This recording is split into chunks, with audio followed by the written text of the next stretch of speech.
Welcome to Leading Life, the show all about living to the fullest and leading life on your terms. You will learn tips, tools, and strategies for achieving total personal transformation. I'm Bren. And I'm Cam. This is Leading Life.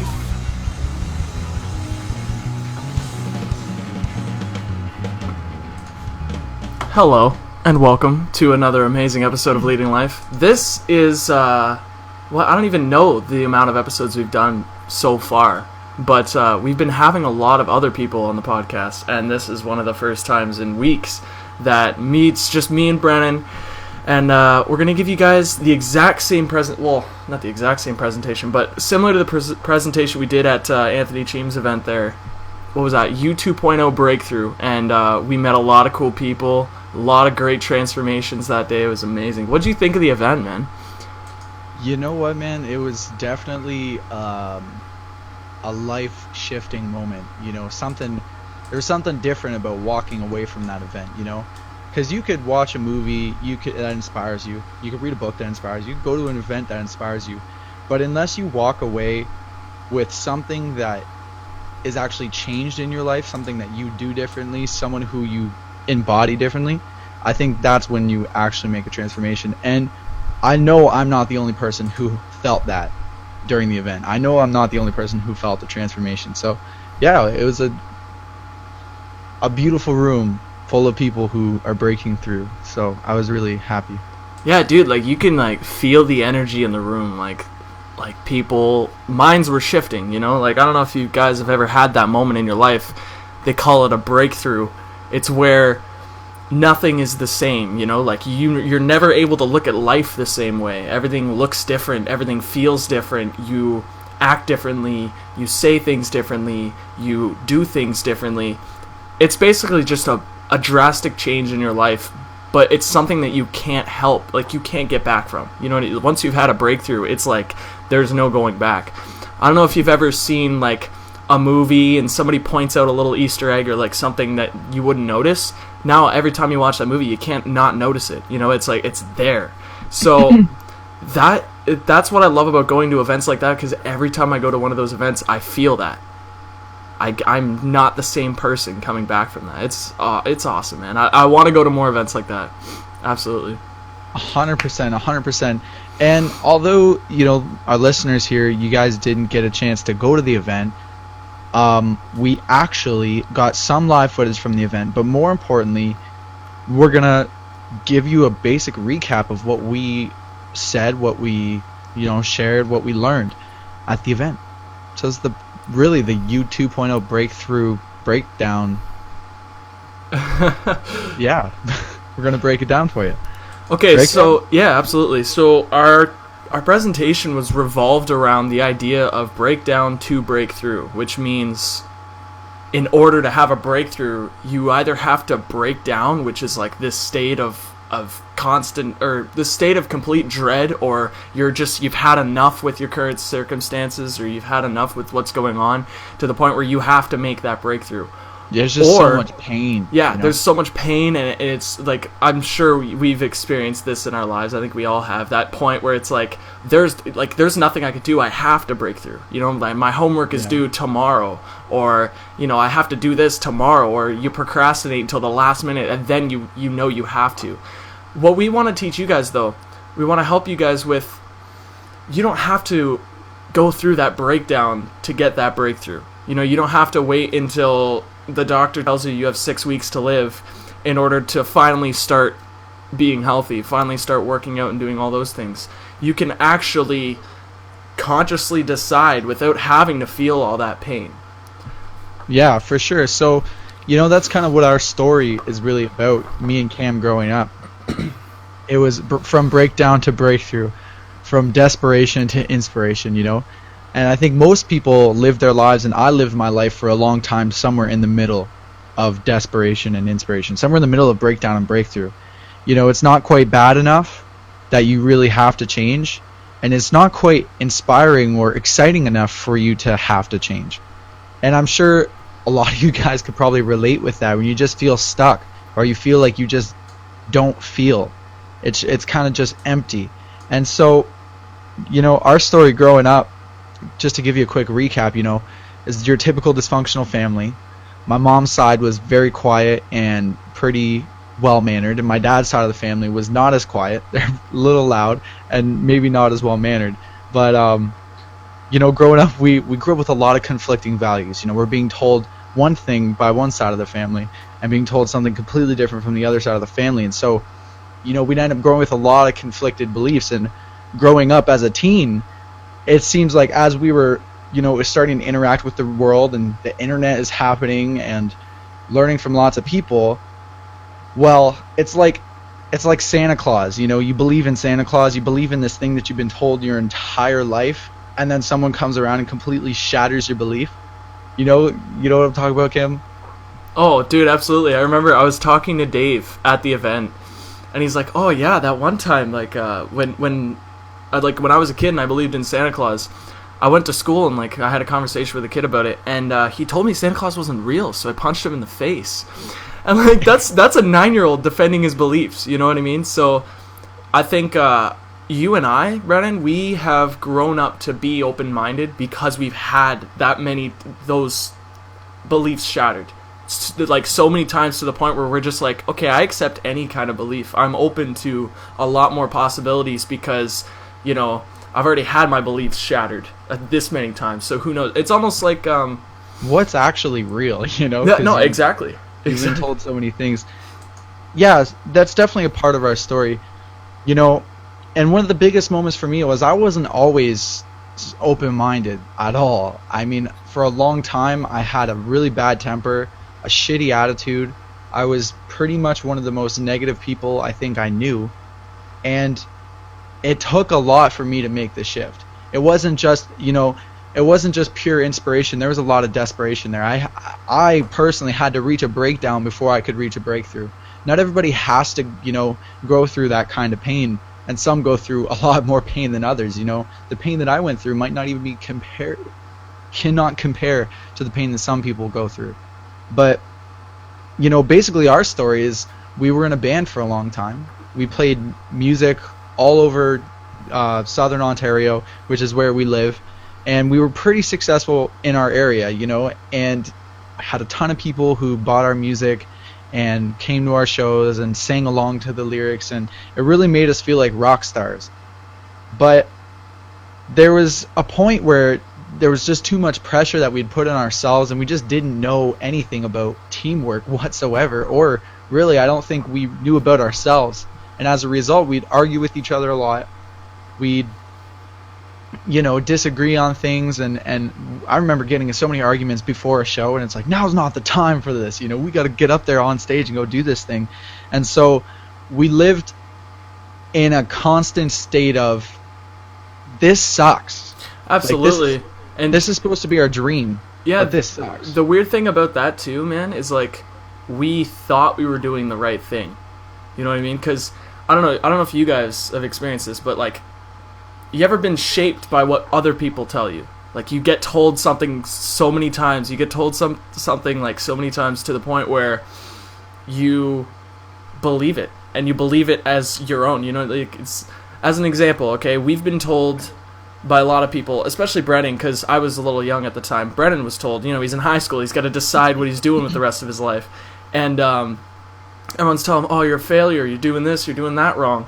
But once we joined this band, everybody was like, "Oh, don't quit. You got this. This is amazing." And for the first time in both of our lives, we are contributing towards something that other people believe in.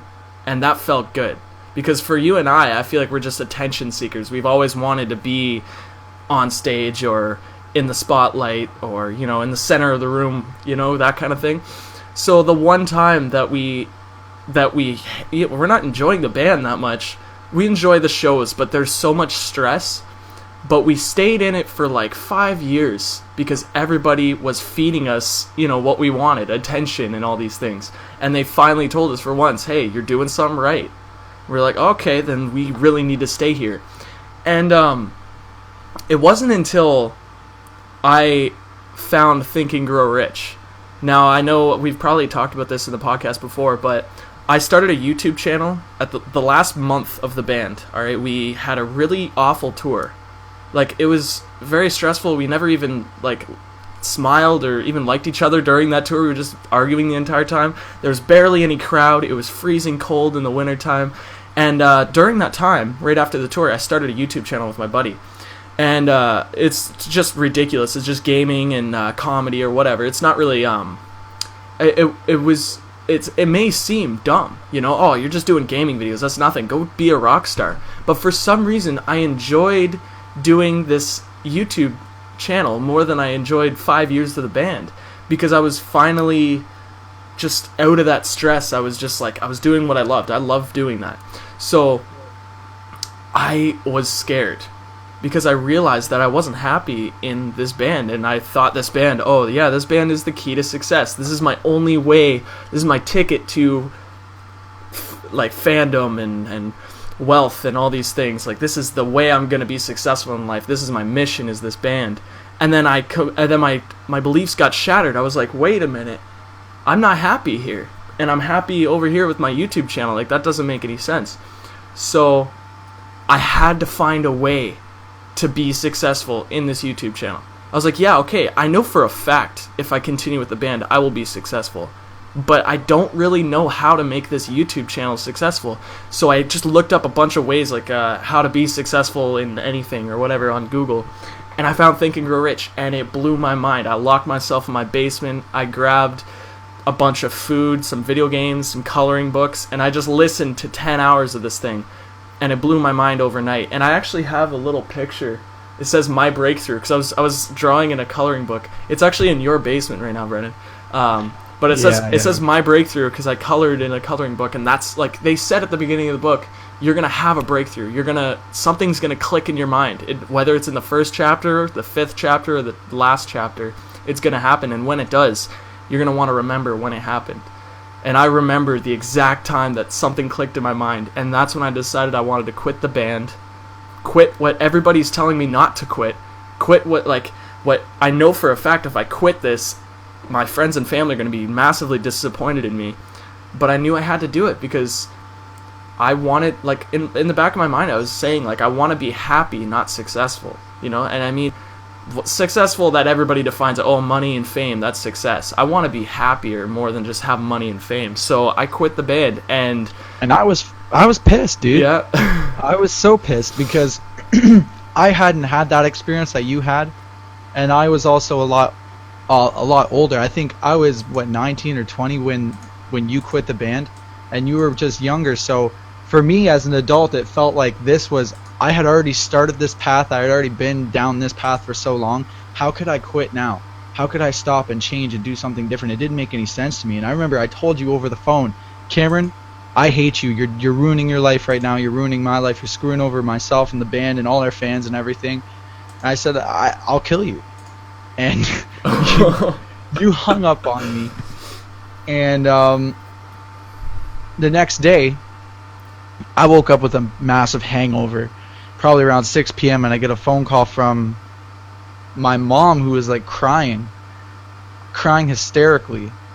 And I couldn't make it a word, she said. So my dad got on the phone and he says, look, your brother, he got in a car accident, and you got to go see him at the hospital. You got to go right now. And I did not know what he was talking about. I did not want to go see Cameron because I had just told him I wanted to kill him the day before, and he had just quit the band. And frankly, even though he got in a car accident, I was still pissed off at him. And you know, I was like, you gotta go, I can't do it. And it turns out they were already too drunk to drive. It was New Year's Eve, so they were ready to party. And so I go for a drive, go to the hospital, I walk in the room, and I was scared, and I could tell he was scared because he's laying in this bed with a neck brace on. And I'll never forget what he said. I'll never forget what I said. I looked him in the eyes and I said, now you see what happens when you quit the band. And we laughed about it a little bit. We had a little chat, and then I left. And I didn't talk to you, Cam, again for like 20 days. Because I had spent 20 days, just like you said, man. I grabbed a bunch of video games. I grabbed a bunch of food. I grabbed a bunch of junk. But instead of sitting there and studying, I sat there and indulged in the video games and in the Netflix and in the alcohol and the drugs. Because I just really wanted to distract myself from how I felt. And it wasn't until probably 20 days that you called me and said, bro, man, you got to check out this audiobook. It's completely changed my life. And you send me this YouTube link, and it's like 10 hours long. I was like, bro, you think I'm honestly going to sit here and listen to 10 hours of an audiobook off YouTube? And not to mention the things called Think and Grow Rich, like some sort of get rich money quick scheme. I laughed. But, you know, something happened in that 20 days where I had just spent so much time in pain. It was just constant pain, constant depression. You know, it reminded me of when I was a younger child and when I had gotten in arguments with my family and would hide away in my room. And I had to do something to change. I knew it, you know, this book thing sounds ridiculous, but I gotta try it anyways. And I listened to the book, and it spoke to me. Like Cameron said, you'll have a breakthrough. With me, it was like the first 15 minutes of listening to this, I had a breakthrough. I knew this is what I needed to do. It had described me perfectly, and what I'd been doing wrong, and what I could be doing right, and where I could go. And I thought it was just amazing. This book was written in 1937. What are the odds that this is going to resonate with, you know, a 20-year-old in 2014 or 2015, whatever year it was? And yeah, that totally shifted my life, because that's when I finally started shifting small things at a time. It wasn't like an overnight breakthrough where my life has completely changed. And you'll find along your journey, it's probably not like that either. It's usually going to be you have that breakthrough moment, that shift in mentality, and then slowly throughout your day, you start making new decisions. You start to choose the right thing over the easy thing. And slowly, by doing that consistently over and over again, you start to see the results. You won't even probably see the results maybe 6 months down the line, maybe a year, maybe 2 years it might take. But eventually you're going to see results. And it's an amazing feeling when you finally do. Because when you go from breakdown to breakthrough, from desperation to inspiration, it's like being reborn. Yeah, literally. It's amazing. Like, I remember thinking about it this way, like being really, really sick, like bedridden sick, and then being on top of your health, like so much energy, you know, that's the difference mentally, you know. And yeah, I agree with you. The breakdown won't happen overnight. It'll be a shift in mentality. But there might be things that happen that pull you even further. Like, as an example, I had the breakthrough maybe December 20th. It says on the thing. It says on the little piece of paper that I drew on. But it was in December. And then on New Year's, I got in that car accident. And that is when I finally took action. That's when I finally started making sacrifices. Because beforehand, because I had a habit of playing a bunch of video games, watching a ton of Netflix, being late for school, and then sleeping a lot. Like, that was my thing during the 5 years of being in a band, being a rock star. I was doing that most of the time. So I still had that habit. But when I got in this car accident, it just pushed me. It's like a big guy punching you in the chest saying, hey, get your shit together. So that's what I did. I got rid of my bed and I put a desk in. I got rid of my TV and my Xbox and all my video games, and I built a computer. And that is when things started rolling. That's when the ball started rolling. And I don't want you guys to get in a near-death experience or a near-crippled experience or whatever, because I don't know if I could have gotten hurt, but we were going really fast, and it scared me. And yeah, like I said, I don't want you guys to have to go through something really scary to change. And you know what it is, Cam? If you study most of the great people, the great leaders in the world, the people who create the greatest change, oftentimes, I think there was even a study done this, 75% of these people come from a breakdown. They come from a rock bottom. They come from poor circumstances. And as a result, they had felt so much pain, they had seen so much injustice, that they've had a hunger, a disciplined, consistent hunger for changing the world, for changing themselves and for changing the world. Because when you see that pain, it's like a child who grows up with an abusive father and says, you know, when I'm a father, I'm never going to treat my family the same way that my father treated my family, right? It's that kind of situation. It's like the Jews who go through the Holocaust. They're like, we had just seen the unspeakable, and that is never gonna happen again, because we're going to do something about it. It's that moment of breakdown, and that's where a lot of great people come from, is that moment of desperation. But like it said, the study said 75% of those people, 25% of those people were maybe given wealth or given a little bit more than what other people have been given, but they've been disciplined with it, right? Have you heard of people who were given everything and they're in and out of rehab? Right? Absolutely. It happens all the time. But there's also people who are given everything, but were also taught and conditioned how to live it and be it properly. Yeah. And so you don't necessarily have to have a breakdown, but you do have to break it down. And that really means is get self-awareness. Because what happens in those moments of breakdown, it's really a moment of self-awareness. It's like, wow, this is where I am, and this is not where I want to be. This is not who I am. This is not what's possible for me. There's so much more out there that I could take advantage of, that I could live, that I could give. And so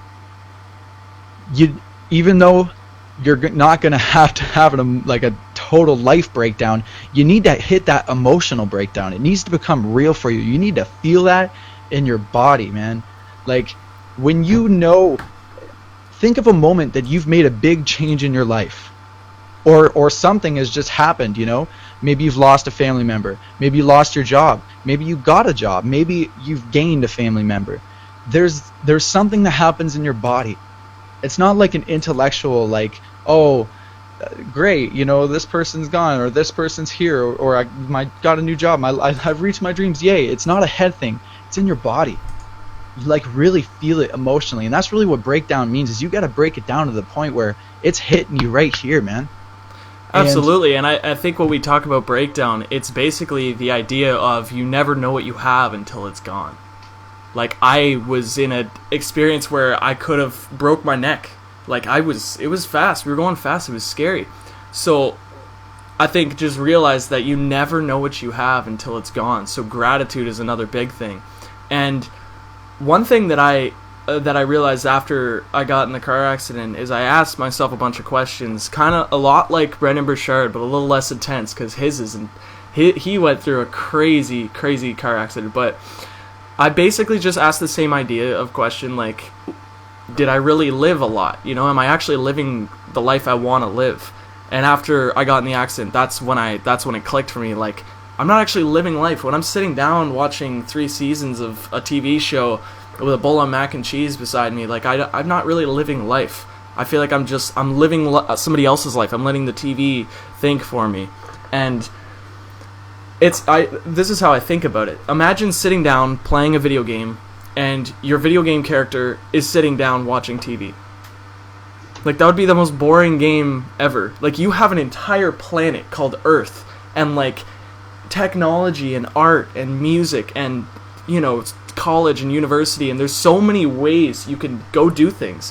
Why are you sitting indoors watching TV or doing whatever? There's a time and place for that, right? But if that is your main focus, you have to get to the point where you want to live. You have that hunger to live your life. And by living your life, I mean go out and experience things. Or if you're an introvert, like, stay in and create things or do something, But that's the breakthrough I had, was I just have to live.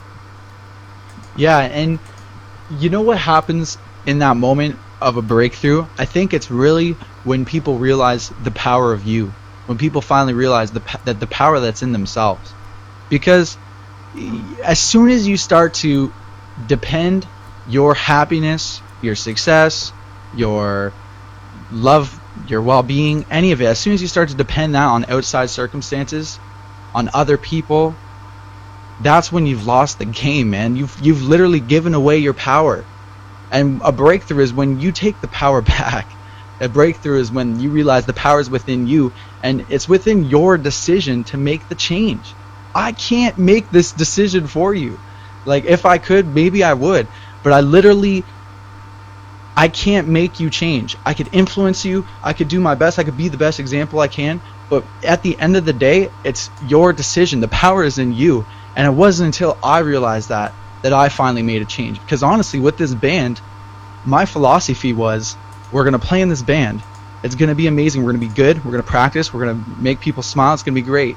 and some record label's going to come around, or some manager, some agent's going to come around, save our lives, swoop us away, and take it to the big time. Well, it doesn't work like that. You know what I mean? I did a lot of what Cameron said he did. I sat around and watched TV. I played a lot of video games. Basically, I was just doing a lot of waiting and distracting myself. But the truth is, it wasn't until I finally took my life into my hands that I started changing. Right? Nobody's going to come around and save your ass.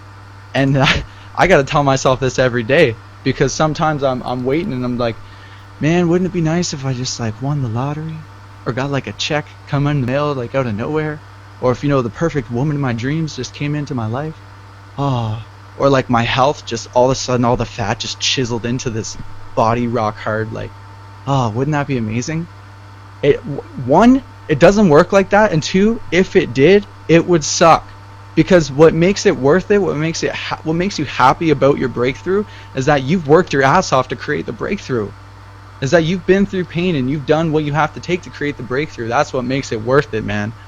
So invite the pain into your life, because invite the uncertainty, invite the uncomfortable and unfamiliarity of life into your life, and it'll be an adventure, man. You'll love it. You'll grow. You'll be able to contribute. The world will be yours. I agree, man. And I feel like step one, like if you don't know exactly what you want to do, I feel like step one is to eliminate all distractions. Eliminate the Netflix and the Xbox and the drugs and the food, and just sit in a room alone, maybe browsing on Google or something, finding things, or even just writing down what you enjoy, or reflect on who you are as a person. Because I feel like a lot of people focus on other people rather than themselves, because they're sort of, they don't know themselves, or they don't love themselves as much, so when they focus on other people, it makes them feel a little bit better. So I feel like sit down and reflect and focus on all the things you love to do, because I feel like in everybody's life, at least I feel like in everybody's life, we've all experienced that moment of true bliss, that moment of burning passion and desire, like, oh man, this is what I love to do, whether it's traveling or boating or biking. And time just flies by in those moments, man. Yeah, absolutely. So we need to find that and chase after that and realize it's possible. Because Think and Grow Rich for me, man, was not about money. It wasn't about thinking and being rich. It was about realizing the possibilities and realizing the power I have. Like, dude, as an example, at the event there, when Anthony did that exercise on Dave, he had a power inside of him that I've never seen before, that he probably hasn't seen in years, but it's always there. You know, there's always something in there that can come out. So it's so true, man. That's the thing about the breakthrough, is to remember the power is in you, and it's always in you. It's always been in you. It will always be in you. And even if you try to externalize your power, or if you give your power away, or depend on other people or other things or outside circumstances, it doesn't matter, because that power is still inside of you. It's as much as you've given it away, it's still inside of you, and any moment could wake that up inside of you. And when it does, man, it's so beautiful. Because I remember I had a moment, and it was a YouTube video. That's what I love about the internet. That's what I love about this age, is it's never been easier to create a breakthrough. It's never been easier to change your life. Like, this generation, the generation coming up after me, is so damn lucky, dude. I envy them, because it's like they've got so much technology. They've got everything. And it was a YouTube video that I watched from my bedroom, from my crappy little laptop, that changed my life. And I remember this breakthrough because the tears were coming from my eyes, and I remember looking in the mirror and saying, like, you are a new person. Brennan has died. This is Bren. Like, this is something new. And it was just a moment when I realized life change, all this stuff is more than just intellectual. Because I had been always stuck in my head. Are you the type to overthink at all? Because that was my tendency for life. It was like I overthink everything. I had a girlfriend who I thought about constantly, to spray my car with some sort of, it was just ridiculous. And so moving from my mind to my body, that was my breakthrough. Was realizing that you gotta lose your mind and come into your senses. You gotta get out of your head, because if you're stuck in your head, you're dead. As Tony Robbins says, stuck in your head, you're dead. And move into your heart, because your heart, that's where you make the right decision. That's where you choose to do what's right over what's easy. And it's not always easy to make this shift, but like I said, sometimes it takes one thing to wake it up inside of you. And that's why there's power in the environment that you're in. You know? Because a lot of my life I was in an environment where it wasn't really prompting me to grow whatsoever. I was in an environment where it was basically normal to sit around and do nothing. To sit around, do, be, get, create, give nothing. And it was such a weird environment for me. It wasn't until I shifted from sit around on the couch and eat junk food, you know, get drunk, smoke weed, play video games, to, okay, I'm going to move on to learn, grow, develop, change, use my body, feel my emotions. Instead of like just drowning away my feelings and my sorrows, it was time to actually feel the pain. Yeah, feel the pain, feel the fear, and dive into the fear, but also feel the love, also feel the happiness, the excitement, the passion, the courage, the brevity, the knowledge, the wisdom, all these things that finally I would allow myself to feel again. And that was a big shift for me. That was my breakthrough, man, from intellectual to emotional. Yeah, man, that's awesome. Dude, I've had so many breakthroughs, and I remember having a conversation with you at some point early in that year saying, dude, like, how many like breakthroughs have you had this week? Because for me it's like 7. I've counted 7. And we would just talk about how many breakthroughs we've had, and I think a lot of it has to do with directing your mind, like, consciously. For people who meditate, mindfulness meditation, people who do that, it's a lot easier. But really, you just gotta ask the right questions, because I often think about how the world's gonna end, and for some reason that makes me happy and grateful to be alive. And I often think about all the problems in the world, because for some reason it makes me happy and grateful, and it makes me want to change the world. It makes me want to help things. You know what I mean? So for some people it's different, but for me, like, there's a movie, Cowspiracy, and it's talking about all the problems with the environment and blah blah blah blah blah. And Cowspiracy makes me happy for some reason, because I see these people in the movie trying to make a change, and I want to join them, and I want to be a part of that. So asking the right questions, directing your mind towards a breakthrough. You know, like, what questions do you have to ask to change? You know what I think about that excites you, Cam, is the stakes are high, right? Because it's not just your life. It's not just about you, me. It's about the world. It's about your family, your friends, their families, their friends, your kids, your future. That's why that is so exciting. When the stakes are that high, that it affects not only you but the entire world and history, that's when you're motivated to make a change. Because it's like coming down to your why. If you don't know who you are, self-awareness, that's a tough one. But as soon as you know who you are, self-awareness, you got to know why you're here. What's your purpose? And man, there's so much that goes into developing yourself as a character, as a person, as a human, just becoming your greatest version. And the whole journey we've been talking about, from breakdown to breakthrough, you know, how I've made my big shift and my journey, Cam's big shift.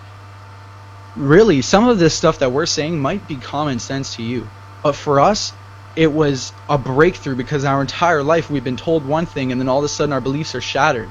Just because you knew this and we didn't doesn't mean we're not smart. Or just because we know this and you don't doesn't mean you're not smart. All that means is you've been asked, or we've been asked, a different question that you haven't, or that I haven't. You know what I mean? And so that's why it's so important to have empathy for others, because this is not just about you. This is about the world. You got to sort yourself out first. You come first, 100%. But at the end of the day, as soon as you got yourself sorted out, you need to go into service, because it gets really unfulfilling focusing on yourself all the time. Depression, suffering, anxiety, all these things come from a me mentality. What do they think about me? You know, what about what's going to happen to me? Oh no, you know, what's going to be my reputation? What's this? Me. when you finally start to shift from me and have the confidence and self-awareness in yourself to lose yourself and go into service for other people, man, the world changes for you, dude. Like, my life the past couple months has been so dedicated to making other people smile. It makes me smile because I spent probably the past year or two just focusing on myself and growing myself, and I even had friends who completely dropped out of my life and think I'm completely selfish because I had to take that time away from them. Not because of them, because of me, because I needed that time for me. But now that I have that time for me, now that I had that me time, that self-discovery, that self-awareness, I move into service. I move into creating music that can empower people. I go into doing this podcast, creating business, meeting people, doing the events like we spoke on Saturday. Those are the things that really fulfill you, is when other people become part of your journey as well. Absolutely, man. I agree with that. When you're nervous, go into service. Exactly. Hey, we got a question here. Yeah, I saw that too. From Drew Patrick. He says, how did you make the shift from your head to your heart? And I already talked about that a little bit, but I want to know what you think about that, Cam, man. How do you make that shift from your head to your heart? Well, okay, so I think it's one of two things, or maybe even three things if I come up with something. But I think it's either something comes into your life, like an event or a person or something crazy, or something comes from within. Kind of like what Lilith was talking about. So for me, it was the car accident. And basically all the car accident did was make me ask questions, which made my stomach drop. And I was just like, holy hell, I need to do something now. Because it just, I don't know what it is. It's like you're on the edge, man. And like, you gotta pull yourself back and realize, okay, I need to make a change now because I realize what could happen anytime, See, and what it did though, sorry. It's okay. What it did is just, it made me ask the question when I didn't need the car accident to ask, did I live? Am I really living the life I want to live? I didn't need the car accident to ask that question, but it just happened. And that's what made the question happen. But for you can just sit in your room and ask that question today, seriously. Maybe ask it 5 times a day. Maybe ask it once every hour. Like, get yourself to constantly get there. Because what Anthony Chin was talking about, thoughts are nothing but questions. Like, am I hungry?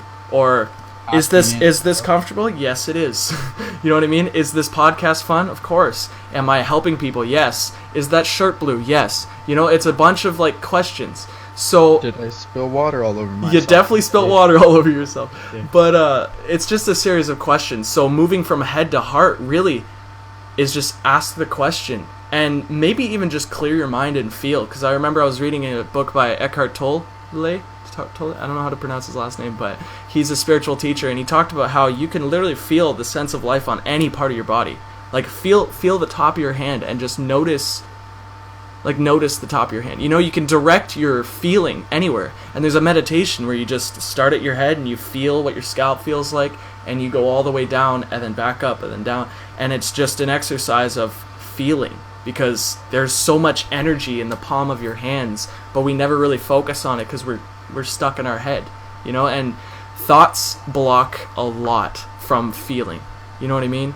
Yeah, we're really just deletion kind of creatures. Yeah. Where there's a billions of things, maybe trillions of things that you could notice in this moment right now.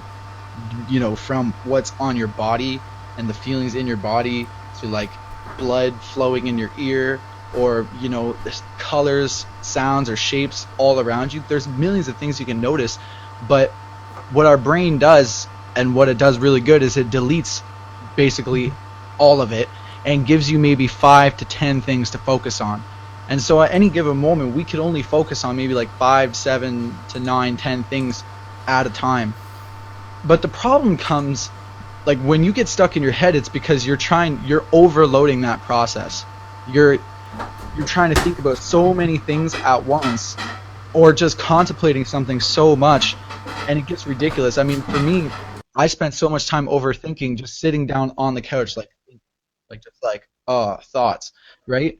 That will rarely get you anywhere. The real kind of thinking that you want to do, and if you want to get out of your head, I guess, it's like Cameron said, meditation is a great mindfulness meditation because you sit there and it's time to focus, and your job is to laser that focus in on one thing rather than 5 to 10 things. And that will drastically help you move into your body and move into your heart, because all of a sudden it's not about all these things happening and all these distractions. It's about this one thing. It's about my breath. It's about the beat of my heart. It's about the gratitude I feel, or my vision for the future.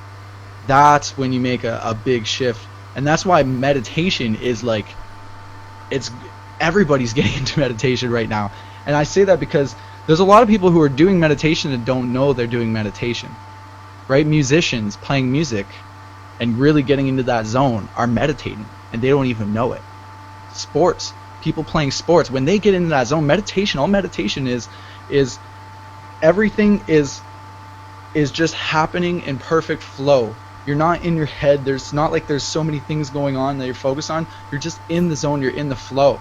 And a great way to trigger that is to just sit down and focus on your breath. And that's what we're taught a lot of the times. But for some people, like, they just absolutely can't stand to sit down. For me, it's a lot of my journey is like, it's tough to freaking sit down because, you know, I just got so many things going on, blah, blah, blah, excuses. But when I pick up a guitar, that's a moment of meditation for me. Or when I'm in the gym, when I'm doing push-ups, it's a moment of meditation for me because I'm actually using my body. I'm challenging my body to do something. So that's another great way to move from your head to your heart, is actually challenge your body. Oh, it could dude. be with an instrument or with a sport or anything. Exercise. Meditation, man, is phenomenal. It is phenomenal because, dude, I know anytime I talk to somebody and they're having trouble in life or whatever, they're not feeling too well, it always has to do with thoughts. It always has to do with anxiety, which is nothing but like thoughts, and then thoughts influence the body. You know, like the reason you feel like you want to vomit when you're anxious sometimes, like I've heard some people like they puke when they're anxious, because your body influences your heart and your entire body, or sorry, your mind influences your heart and your entire body. So when you meditate, you stop thinking. And Brennan, it's not easy to sit down. Like, dude, I'm like an ADD machine. Like, I'm all over the place. I want to like do things, but it's a practice. You know, you don't sit down with a guitar and you can automatically shred. Not even close, man. But the better you get, it's like you're training your mind. That's why it's a meditation practice. It's not a meditation game. You're constantly learning and you're constantly getting better. And I mean, most people would argue that you won't get results from meditation for weeks into it. But honestly, like, I meditated today and I got a result instantly. I instantly felt less stressed, less anxious, less in my head, and I was more in my heart space and in my body, and I was just, you know, you focus on things, you're in the zone. Exactly. You focus on things that matter. It's like this. How do you be successful? You consistently do what's right over what's easy based on what's right for you and what your definition of success is, right? And when you meditate, when you lose your thoughts and you move into your heart, you lose your mind, you come into your senses, it's so much easier to do the right thing over the easy thing. Because, you know, when you're when you're thinking about all these thoughts, man, it's like, that's willpower. That drains you, dude. And so, I mean, I remember I'd think so much about all these things, and when it comes to make a decision, like a willpower decision over what's right and what's easy, I would always have to go with what's easy because the right thing was just too difficult. I had too many things on my mind to do the right thing. I had too many things on my mind to go exercise, to study, to practice, to learn, to grow, to build a business, to whatever. I had too much in my mind, but finally, once I got rid of that, it's like, okay, what are we doing right now? I'm in the present moment. And in the present moment, that's where you make the right decision over the easy decision. And so, man, there's so much in this podcast, and honestly, I feel like this is possibly one of the best podcasts we've done. But we gotta go. We gotta wrap it up. We gotta go, bro. Yeah, so just to wrap it up, I mean, from my end, the event went great. I've learned a lot of breakthroughs. I've been able to share my personal breakthroughs along my journey with other people. And yeah, it just motivates me and pumps me up even more to go out there and continue it. I mean, this Thursday, I'm speaking at TEDx in Chatham, so that's a crazy, amazing opportunity for me that I'm super grateful to have and to share my breakthroughs and my message. And also, me and Cam, guess what? Our book came out today, dude. Oh yeah, it did. Okay, yeah, that's awesome too. Psychology, man. We're talking all about the mindset, and dude, it's so important. So I guess go check that out. Me and Cam, basically, we co-wrote a book. It's just a short ebook. We wanted to keep, it's called Psychology, How to Get What You Want by Understanding Why We Do What We Do. And basically, we wrote this thing in an attempt to make psychology simple, like psychology for the simple man. Because, you know, you'll go to college or high school or wherever you take a psychology class, it gets complicated. And oftentimes, you don't walk away with the lessons that psychology is really meant to teach you. It's really just meant to teach you, you know, how to get what you want by understanding why we do what we do, getting what you want by becoming the greatest version of yourself, getting the best relationship, the best health, the best business, whatever it is. And so we've been able to put together this book, short little ebook. I think it's maybe 30, 40 pages, all about practical psychology, like stuff that you could apply practically in your day-to-day life. And it's not, I'm not a doctor, I'm not a psychologist, so it's not overly complicated. We wanted to keep it simple and really drill the real message in, the real principle, not all the distractions. Absolutely, man. And you can go get that on Amazon actually right now today for free. And it's only going to be free for 1 week because we like to do a free 1 week promotion to get the book out there, you know, to test the water, see if people, you know, get the message and see if they like it and are willing to review it and share it. And then it's probably going to be like $1, $2 afterwards. So cheap little book, but it really gets the message across. And I'm really happy to be a writer now. Like, I'm excited to write again. And Cam, you did a great job. You're actually the one who started the book because we had talked about it, and I was like, I don't know, maybe we should wait a little bit. You just like, the next day you're like, dude, I already wrote like a bunch of paragraphs. I'm like, well, I guess I better get started too. So we finished the book pretty quick and pumped about that. So go grab that. Get it for free. Absolutely. So I already just like played the music 5 times. So we're going to go now. Oh, seriously? Yeah, dude. I played it like a while ago, then you went on about the book. So I was like, oh man, I'm just going to have to replay this a bunch of times. Let's just... It's a great song. It's a good song. I like the song. It's upbeat and stuff. So anyways, thank you guys so much for watching this. And I really hope you guys get the chance to see us at a live event soon, because being in the room and feeling the energy it's lovely. So thanks again, and we'll catch you next week. Go lead your life, yo.